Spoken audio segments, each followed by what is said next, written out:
అందరికీ నమస్కారం. ఈరోజు ఉదయం కొంతమంది అల్లరి మూకలు మన కడపలో ఉన్నటువంటి ప్రశాంతమైనటువంటి వాతావరణాన్ని డిస్టర్బ్ చేయడానికి ప్రయత్నం చేయడం జరిగింది. కారణాలు ఏవైనా కూడా ఎవరు కూడా చట్టాన్ని వారి చేతిలో తీసుకోవటానికి ఎటువంటి అనుమతి లేదు.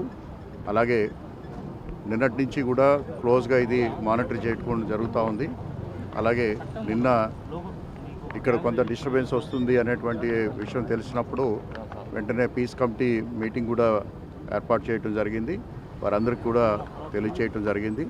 అయితే ఉదయం కొంతమంది ఆకతాయిలు చేసినటువంటి దీంతో ఇక్కడ ఒక సిచ్యువేషన్ అరైజ్ అవ్వటం జరిగింది. దాన్ని ఇమీడియట్గా ఆ ఫ్లెక్సీలు కానీ అవన్నీ కూడా తొలగించడం జరిగింది. అలాగే ఆ సందర్భంగా రెండు వర్గాల పైన కొంత స్టోన్ పెల్టింగ్ జరిగింది. దాన్ని కూడా వెంటనే పోలీసు వారు కంట్రోల్ చేయడం జరిగింది. అలాగే పోలీస్ పైన కూడా దాడి చేయడానికి కొంతమంది ప్రయత్నం చేయడం జరిగింది. అలాగే కొంతమంది పోలీస్ అధికారులు కూడా దాంట్లో గాయపడటం జరిగింది. అలాగే ఆ అల్లరి మూకలు కొంత ఎక్కువగా ఓవర్ రియాక్ట్ అవుతున్నటువంటి సందర్భంలో పోలీస్ వారు అందరినీ కూడా చెదరగొట్టడం జరిగింది. ఈ సందర్భంగా ప్రజలందరికీ కూడా, ముఖ్యంగా కడపలో ఉన్నటువంటి ప్రజలందరికీ కూడా తెలియజేసేది ఏంటంటే, మన కడప పట్టణం అత్యంత వేగంగా అభివృద్ధి చెందుతున్నటువంటి పట్టణం.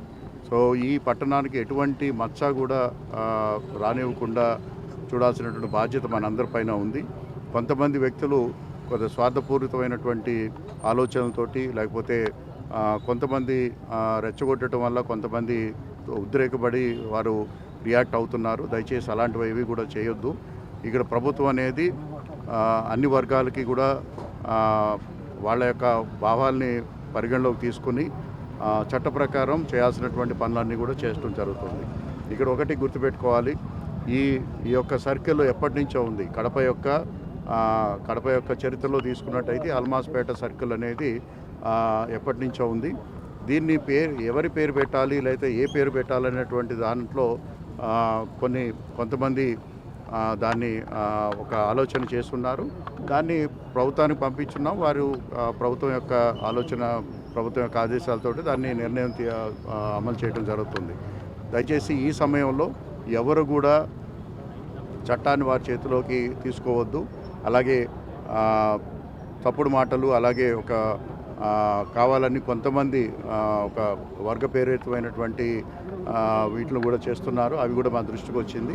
సో వారిపైన కూడా కఠినమైనటువంటి చర్యలు తీసుకోవడం జరుగుతుంది. దయచేసి ప్రజలందరూ కూడా ఈ మత సామ్రాజ్యాన్ని ఎటువంటి ఇబ్బంది లేకుండా ప్రజలందరూ కూడా సహకరించవలసిందిగా కోరుతున్నాను.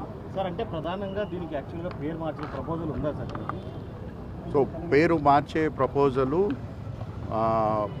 మున్సిపల్ కౌన్సిల్లో కొంతమంది తీసుకురావటం జరిగింది. అయితే మున్సిపల్ కౌన్సిల్ చాలా స్పష్టంగా ఒక తీర్మానం చేయటం జరిగింది. ఏమని అంటే, ఇది ప్రభుత్వానికి పంపించిన తర్వాత ప్రభుత్వం యొక్క రూల్స్ ప్రకారము, అలాగే వారి యొక్క ఆదేశాల మేరకు మాత్రమే ఇది నేను చేంజ్ చేసే పరిస్థితి ఉంటుంది. సో ఈ లోపల కౌన్సిల్లో తీర్మానం చేశారు అని చెప్పేసి ఎవరికి వారు సొంతంగా దీన్ని పేరు మార్చే పరిస్థితి తీసుకొస్తున్నారు. అది చట్ట ప్రకారం నేరం అవుతుంది. అది కూడా వారందరికీ కూడా తెలియచేయడం జరిగింది. ఓపిక పట్టండి, ఎందుకంటే ఇది అల్మాస్పేట సర్కిల్ అనేది ఎప్పటి నుంచో ఉంది. ఎవరికి కూడా ఈ పేరు మార్చినందువల్ల ఈ యొక్క ప్రాంతం యొక్క మార్పు అనేది రాదు. కానీ అది ఒక సెంటిమెంట్గా ఉంది కాబట్టి అందరూ వారి యొక్క ఆకాంక్షని ప్రభుత్వానికి తెలియచేయడం జరిగింది. వచ్చిన తర్వాత దానికి ప్రభుత్వం ఇచ్చినటువంటి ఆదేశాల మేరకు దాన్ని ఇంప్లిమెంట్ చేయడం జరుగుతుంది. ఈ లోపల ఎవరు కూడా దయచేసి వారి చట్టాన్ని వారి చేతిలో తీసుకోవటం, లేదంటే వాళ్ళంతా కూడా ఒక ఫ్లెక్సీ అంతా కలిపితే ఒక 100 రూపాయల ఫ్లెక్సీ అవుతుంది. ఆ ఫ్లెక్సీ తీసుకొచ్చి ఇక్కడ పెట్టినందువల్ల ఇక్కడ మన పట్టణంలో ఉన్నటువంటి శాంతి భద్రతలు కానివ్వండి, లేదంటే ఒక సౌద్భాద విధానంలో ఎవరైతే అందరూ కూడా హిందువులు కానీ ముస్లింలు కానీ అందరూ కూడా ఒక కమ్యూనిటీగా ఉన్నటువంటి పరిస్థితుల్లో ఇట్లాంటి చర్యలు డిస్టర్బ్ చేస్తూ ఉంటాయి. అటువంటి వాటిని ఖచ్చితంగా ఖండించాలి. అలాగే వారిపైన ఖచ్చితంగా యాక్షన్ కూడా తీసుకోవడం జరుగుతుంది.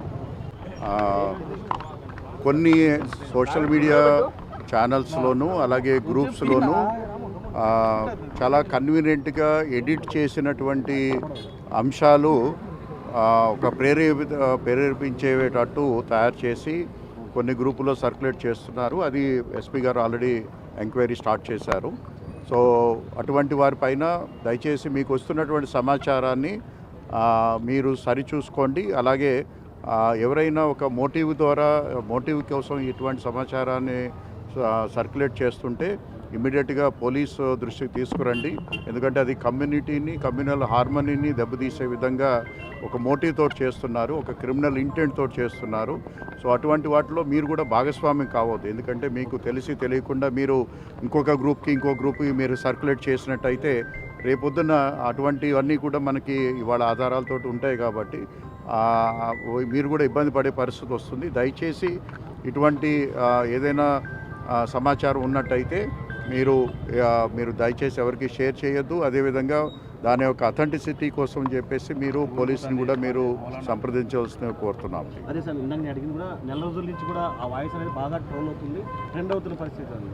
ఆ బేస్ ఆధారంగానే ఈరోజు ఇంత ఘటన జరిగిందచ్చు మనం. సో ఇది అంటే ఇది స్పొరాడిక్గా జరిగిన ఇన్సిడెంట్ కాదు. సో ఎస్పీ గారు అలాగే పోలీస్ నుంచి అలాగే ఇతర సోర్సెస్ నుంచి కూడా we got a solid information that there is an organized group is working with a political motive. దానిపైన కూడా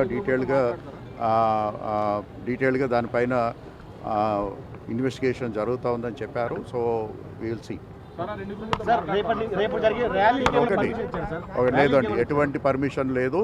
సో ఎటువంటి ర్యాలీని కూడా మనం పర్మిట్ చేయట్లేదు. ఒకటి ఇది మన కడప పట్టణానికి అలాగే కడప పట్టణం యొక్క పురోగతికి సంబంధించినటువంటి అంశం. సో దానికి సంబంధించి ఈ అంశం పైన ఈరోజు అన్ని గ్రూపులతోటి అలాగే కమ్యూనల్ గ్రూప్స్ తోటి అలాగే పెద్దలతోటి అందరితోటి కూడా పీస్ కమిటీ ఏర్పాటు చేయడం జరిగింది. వాళ్ళతోటి కూడా ఇప్పటికే వివిధ స్థాయిల్లో మాట్లాడటం జరిగింది. వారందరినీ కూడా కూర్చోబెట్టి, ఎందుకంటే ఇటువంటి తప్పుడు సమాచారాన్ని త్వరగా అంటే తీసుకువెళ్ళడానికి ప్రయత్నం జరుగుతూ ఉంది. దాన్ని ఖచ్చితంగా